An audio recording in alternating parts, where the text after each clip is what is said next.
UAE പ്രഖ്യാപിച്ച പൊതുമാപ്പിന്റെ കാലാവധി നീട്ടില്ലെന്ന അധികൃതർ. നവംബർ 1 മുതൽ രാജ്യത്ത് കർശന പരിശോധന നടത്തും. എക്സിറ്റ് പെർമിറ്റ് ലഭിച്ചവർ ഉടൻ രാജ്യം വിടണം. അല്ലാത്തവരെ പിടികൂടി നാടുകടത്തും. ഇവർക്ക് UAEയിലേക്ക് പ്രവേശന വിലക്ക് ഏർപ്പെടുത്തുമെന്നും ഫെഡറൽ അതോറിറ്റി വ്യക്തമാക്കി. UAE പ്രഖ്യാപിച്ച 2 മാസത്തെ പൊതുമാപ്പിന്റെ കാലാവധി ഈ മാസം 31-നാണ് അവസാനിക്കുന്നത്.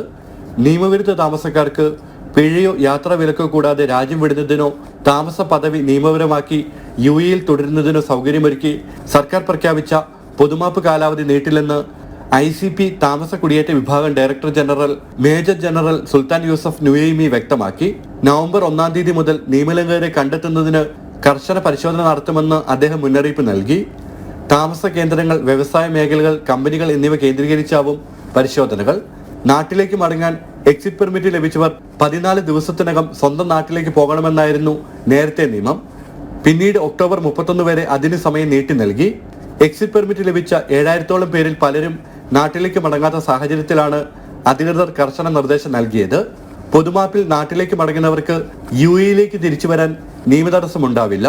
എന്നാൽ പൊതുമാപ്പിന് ശേഷം പിടികൂടി നാടുകടത്തുന്നവർക്ക് രാജ്യത്തേക്ക് തിരിച്ചു വരാൻ കഴിയാത്ത വിധം പ്രവേശന വിലക്ക് ഏർപ്പെടുത്തുമെന്ന് അധികൃതർ വ്യക്തമാക്കി.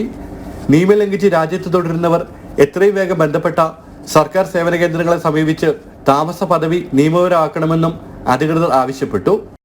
ജനം, ദുബായ്.